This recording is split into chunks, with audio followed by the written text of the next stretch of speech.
या ठिकाणी महाराजांनी मला 1 महिन्यापूर्वी फोन लावला होता। आमची इथं दुर्गा माता महोत्सव तर या ठिकाणी तुम्ही आमच्या इथे यावे। तर मी म्हटलं येण्यास मी तयार आहे। तर मी म्हटलं त्यांनी तारीख सांगितली तर ते म्हटले की आमची तारीख आहे नोव्हेंबरमध्ये। तर त्यांना मी म्हटलं की त्या तारखेमध्ये पाऊस येणार आहे, तुम्हाला पेंडॉलची व्यवस्था करावी लागेल। तर रणजित बाबांना पेंडॉलची व्यवस्था केली, पण तरी म्हटलं की तुमच्या नांदेड जिल्ह्यामध्ये अशीच शिव महापुराण कथा होती, तिथं देखील म्हणलं होतं की पाऊस खूप पडणार आणि चिखल देखील होईल, तर तसंच झालाय। तर मी आधीच कल्पना दिली होती। असो, तर या ठिकाणी साठी महाराजांना वंदन करून नमस्कार करून सर्वांना नमस्कार करून विषयाकडे होतो। वेळ खूप झालेला आहे, 11:30 वाजलेले।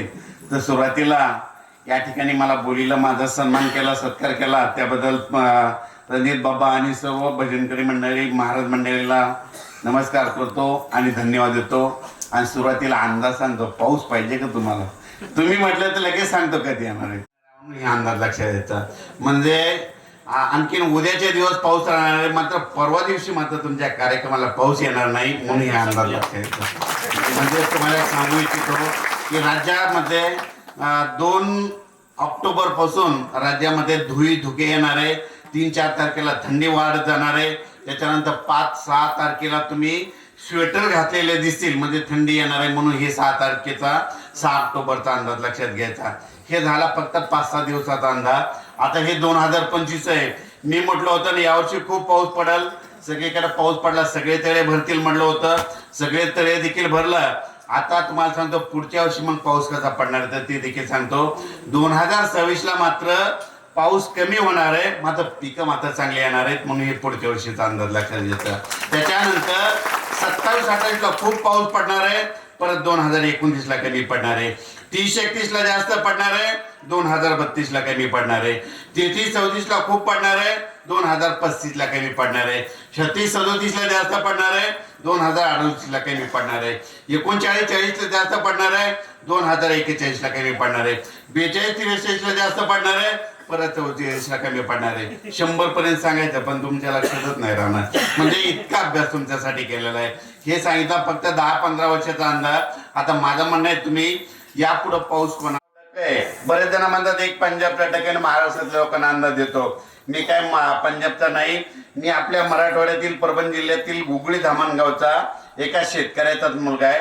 जिल्हा परिषद शाळेत काउन्सिलिंग टीचर म्हणून काम करत होतो, वस्ती शाळेवर देखील होतो। पण हे करत असताना काय झालं, महाराष्ट्रातले शेतकरी शेती करायलेत, बियाणं आणायलेत, खत पेरायलेत, या सगळ्या गोष्टी तुमच्या हातात आहेत, फक्त हा निसर्ग तुमच्या हातात नाही।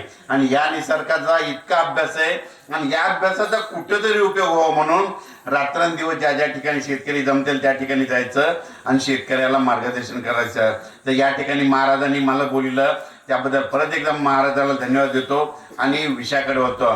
तर यापुढे तुम्हाला सांगू इच्छितो, यापुढे पाऊस कधी कोणाला विचारत नाही। एक सगळ्यात सोपं सांगतो, म्हणजे तुम्ही बघा पाऊस 4 महिने, थंडी 4 महिने, पण माझी तुम्हाला विनंती आहे, आता काय झालं ह्या वाढत्या तापमानामुळं ग्लोबल वॉर्मिंगमुळं हे निसर्ग 22 दिवस पुढे सरकला, थंडी 22 दिवस पुढे सरकली, उन्हाळा 22 दिवस पुढे सरकला आणि मग पावसाळा 22 दिवस पुढे सरकला। मग आता भविष्यामध्ये पाऊस कधी येणार, माझं तुम्हाला विनंती, कोणाला विचारत जाऊ नका।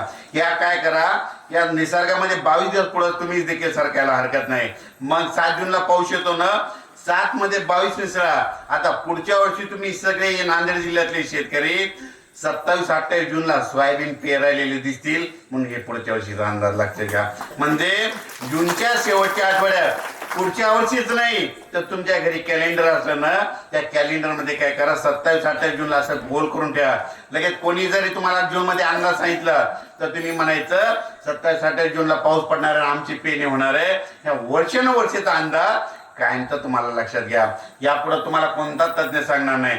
मग त्याच्यानंतर जुलैमध्ये कधी पाऊस पडणार आहे, त्या जुलैमध्ये काय करा, वर्षानुवर्षीची एक तारीख लक्षात घ्या। मग ती तुम्हाला सांगू इच्छितो, 10 जुलै ते 15 जुलै, 10, 11, 12, 13, 14, 15 हे 5 दिवस मात्र कायमच्या लक्षात घ्या। तर तुम्हाला एक सांगतो, या 5 दिवसाचं वैशिष्ट्य सांगतो।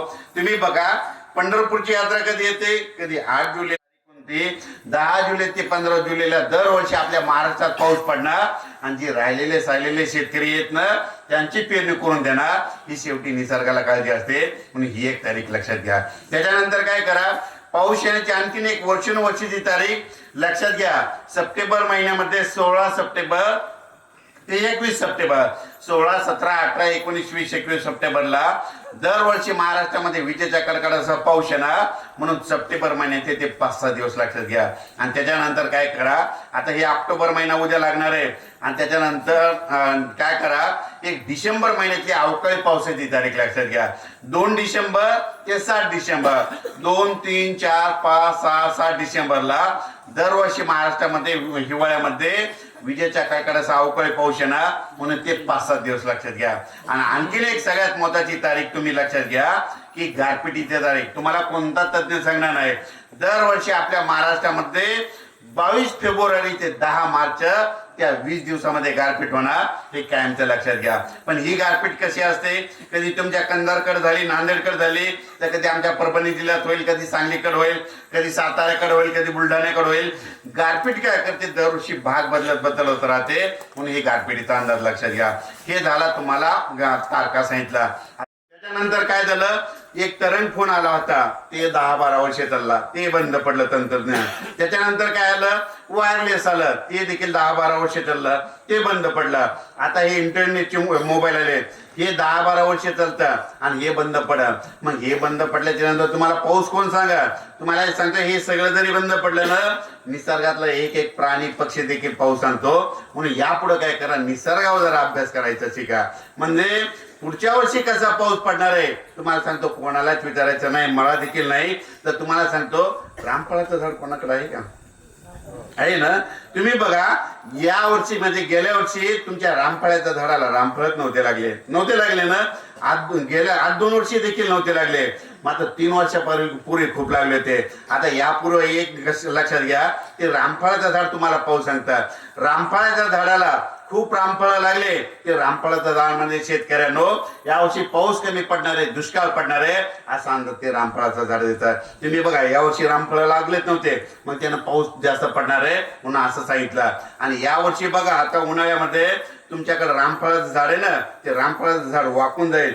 रामफळाचं झाड वाकून गेलं, खूप रामफळ लागले, तुम्ही म्हणायचं दुष्काळ पडणार आहे असा अंदाज ते झाड देखील देईल. त्याच्यानंतर परत सांगतो, पाऊस येईल कसा ओळखायचा, काय करायचं, पूर्व दिशा यायचं ना. बरेच जण म्हणतात एक पंजाबच्या टक्क्याने महाराष्ट्रातल्या लोकांना अंदाज देतो. मी काय पंजाबचा नाही, मी आपल्या मराठवाड्यातील परभणी जिल्ह्यातील गुगळी धामणगावचा एका शेतकऱ्याचा मुलगा आहे. जिल्हा परिषद शाळेवर काउन्सिलिंग टीचर म्हणून काम करत होतो, वस्ती शाळेवर देखील होतो. पण हे करत असताना काय झालं, महाराष्ट्रातले शेतकरी शेती करायलेत, बियाणं आणायलेत, खत पेरायलेत, या सगळ्या गोष्टी तुमच्या हातात आहेत, फक्त हा निसर्ग तुमच्या हातात नाही. आणि या निसर्गाचा इतका अभ्यास आहे आणि या अभ्यासाचा कुठेतरी उपयोग व्हावा म्हणून रात्रंदिवस ज्या ज्या ठिकाणी शेतकरी जमतील त्या ठिकाणी जायचं आणि शेतकऱ्याला मार्गदर्शन करायचं. तर या ठिकाणी महाराजांनी मला बोललं, त्याबद्दल परत एकदा महाराजाला धन्यवाद देतो आणि विषयाकडे होतो. तर यापुढे तुम्हाला सांगू इच्छितो, यापुढे पाऊस कधी कोणाला विचारत नाही. एक सगळ्यात सोपं सांगतो, म्हणजे तुम्ही बघा, पाऊस 4 महिने, थंडी 4 महिने.